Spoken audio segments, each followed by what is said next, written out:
তোমাকে আমি কি বলেছিলাম রুটিগুলা করতে, সেটা না করে বসে বসে ফোন টিপছো।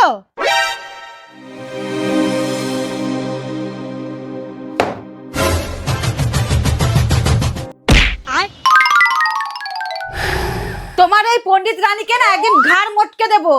কোন পণ্ডিত রানী? তোমার মা আর কে?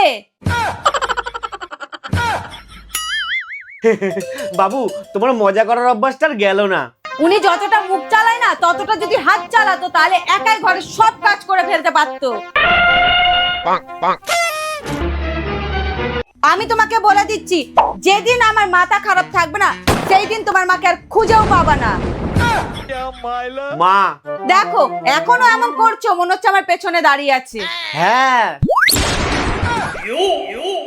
আমার পেছনেও দাঁড়িয়ে আছে? হ্যাঁ সত্যি করে বলো, আমার পেছনে দাঁড়িয়ে আছে? হ্যাঁ।